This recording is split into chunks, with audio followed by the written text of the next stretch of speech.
real cases before a real judge. And now, enter the courtroom of Judge Mathis. Plaintiff Tina Cobb says she and the defendant were friends for 15 years. But everything changed after the defendant's dog attacked her son. Tina claims in the attack, the defendant's dog bit off 75% of her son's ear. And she's suing today for medical bills and emotional distress. Defendant Renee Camacho says prior to the attack, Tina had been in a U-Haul with Renee's dog for 22 hours, smoking marijuana the entire time. Renee doesn't deny that her dog attacked Tina's son, but insists it was only because Tina got her dog high. Tell me what's happening here. Your Honor, I'm here today with my former friend of 15 years. We've been through a lot of ups and downs. Renee has been a good friend to me for a lot of the years of this time. 2 years ago, my 27-year-old brother passed away. Renee was the one that took me to Miami, Florida, so I can attend his funeral. She was supportive. She helped me to make sure I can get there to be there for that important day. I'm sad to say that I had to bring her here on the show today in front of you because she hasn't been a friend anymore ever since a bad incident happened with my son and her dog. Okay, let me hear from you, ma'am. Yeah, she's right. We've been friends for 15 years, and my dog did bite her son. But okay, at the I'm going to allow her to tell me the specifics. Go ahead. Renee decided that she wanted to move to Miami. That's where I'm originally from. My mother still lives there. She asked me if I could drive her U-Haul. My family actually helped her get her place or whatever. She gave them the money, but they took care of everything. We drove down there. She has 3 children. I had my one little son that came with us to Florida. She drove with all the children in the car. I drove the U-Haul with her dog and her belongings in there.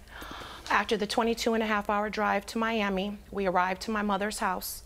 15 minutes after we arrived there, my son Javon was going to the U-Haul to go grab his coat or something out of it because he was leaving with my brother. And his MP3 player fell. He reached down to pick it up. Halfway up, the dog bit 75% of his ear off. And that's not true. What happened after that? After that, Javon grabbed his ear. He was like, "Mom, the dog bit my ear." We looked and see what happened. I ran in the house, and Renee was in the bathroom. So I knocked on the door. I'm like, Renee, your dog bit my son. She came out. We moved the towel. She seen, you know, what it looked like. We all looked crazy. I'm sure you had called the ambulance by then.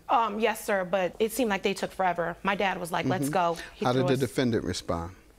She was crying like, like she couldn't believe that happened. What happened in the aftermath regarding her? We came back. I was only up there, like I said, to take her and to visit my mom. I ended up being allowed to come back to Ohio on April 10th after Javon had to stay for a little while. That's my son. I came back and But did she ever take responsibility or say that, oh, this is terrible? Or did she mention the act itself? Was that discussed? She said that she was sorry. Did she suggest paying for anything? No, sir. Medical bills? No, sir. Okay, did you ever ask? Well, how we got to here is I came back in April. I say in July, I called Renee. I'm unable, my vehicle was not able to take. You called her and what? And I asked her for a ride to the Cleveland Hospital, which is 25 minutes to a half hour from where I live. She said she couldn't take me. She just said that, I don't know, I can't even remember what she said. I just know she said she couldn't take me. I was like, Renee, I really have to go. You know, Javon has to be seen. There's some things going on with them. She said, well, I'm not liable. And I said, I hung up, and then I thought about it for a second. I called her back, and I was like, you're not liable. I was like, your dog bit my son. I wouldn't have to be going to the Cleveland Hospital if it wasn't for your dog biting my son. And then I probably said some few choice words, probably cussed her. I can't exactly remember. So you believed she was liable all along, but what, you were giving her a break, and then when she made you upset, you decided to take that break away? No, sir. I never thought that I had to actually say to my friend of 15 years, hey, can you help me pay for the rides? Can you help me do some things for my son? But you want more than just the rides. My son's emotional distress, yes, Your Honor. I didn't know that. No, you want the medical bills also. Right. When I was in Florida, I have insurance. I called the insurance company, explained to them what happened with Javon. The bills were actually $5,000. I filed some grievances with my insurance company and got it all the way down to this amount.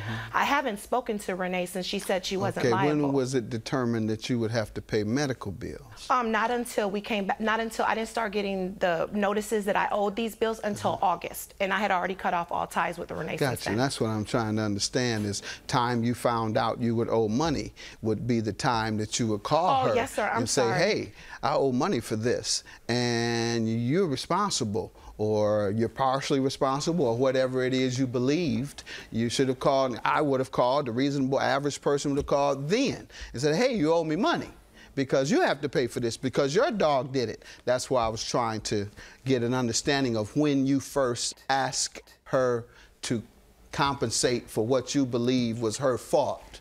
And now I understand you didn't ask until you start getting the bills. Correct. Because you thought your insurance company was going to pay for them. And then when you saw that the insurance company wasn't paying for them and that she wouldn't even give you a ride to the hospital to treat your son who had been bitten by her dog, then of course that might have sped up your process. I understand now.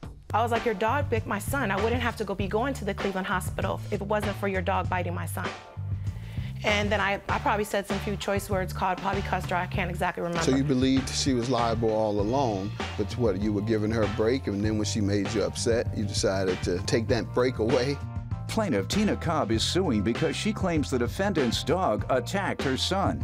But the defendant believes the attack occurred because Tina got her dog high. What do you want to tell me? Okay. We went to Florida. I was moving to Florida. She did drive the U-Haul with her brother in the car and the dog. Now, mind you, I can't even tell you how much weed they smoked in the car with my dog. So we're not even going to go to the state of mind of my dog. No. Trying to understand what you said. She had my dog high. That's what I said. You say they smoked weed with your dog. Where did your dog learn how to smoke weed? Hey, the same way anybody else does. You open your mouth and you inhale it. What, they passed it back and forth to the dog? I mean, was I in the car? I don't know. Well, then you don't know. Then don't say nothing. You don't know what you're talking about. I do know, because every time we stop for gas, they bought blunts. Ma'am, you just said you don't. Don't get smart with me. I still know.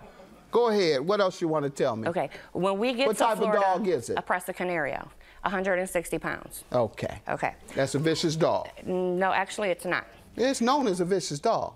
It's not on the vicious dog list at all. Dog. Okay, well, it's not on. It's classified as a vicious dog. Point being.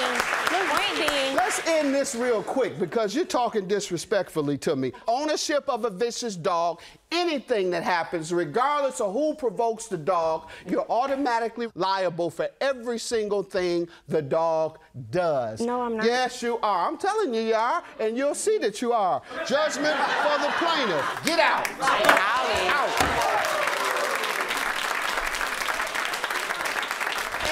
Thank you, Your Honor. After the judge kicked her out, she was saying my son was retarded and this and that. First of all, she wasn't even outside. She wasn't even outside. I said the dog was tied up to a bumper. Nobody's kid. That's right. Nobody's kid is retarded. I appreciate you. Yeah, she needs some change. Let her pay her light bill so she can get some lights in her house for once.